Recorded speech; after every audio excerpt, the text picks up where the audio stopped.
to our Glory Globe TV viewers, breaking news. Yes, Egypt is facing mounting pressure to act as neighboring Gaza gets pummeled by Israeli airstrikes after last weekend's brutal assault on Israel by Hamas. In the wake of the Hamas attacks, Israel closed its two border crossings with Gaza and imposed a complete siege on the territory, blocking supplies of fuel, electricity and water.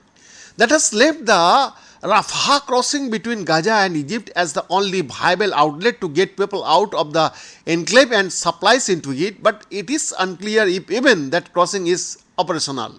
The Egyptian side of the crossing is open, but the Palestinian side is non-functional following multiple Israel airstrikes earlier this week.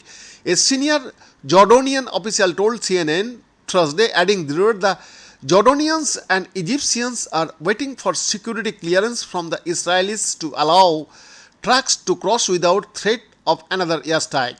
Egypt's foreign ministry on Thursday denied reports of the crossing being closed, saying it has sustained damage due to the repeated Israeli airstrikes on the Palestinian side. CNN could not independently verify whether the crossing is open or not.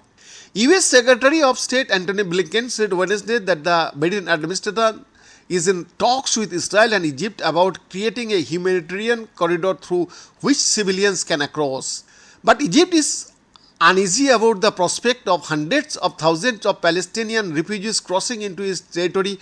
More than 2 million Palestinians live in the densely packed coastal enclave that is under intense Israeli bombardment.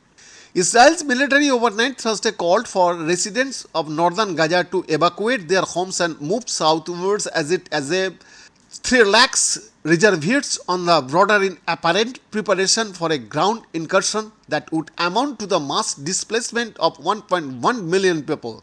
They even said, adding that it would be impossible to do in 24 hours. Saturday's attack on Israel killed 1,300 people, prompting retaliation against Hamas that has killed 1,799 in Gaza. As attacks intensify, rights groups have raised concern about the potential humanitarian catastrophe. Speaking at a military graduation ceremony Thursday, Egyptian President Abdel Fattah al-Sisi compared the situation in his country to a lone house in a neighborhood that's on fire. He said that rumors about Egypt not seeking to help its Palestinian neighbors are not true. We are making sure that aid, whether medical or humanitarian, at these difficult times make it to the street, Sisi said, adding that we sympathize. Beyond the report, Glory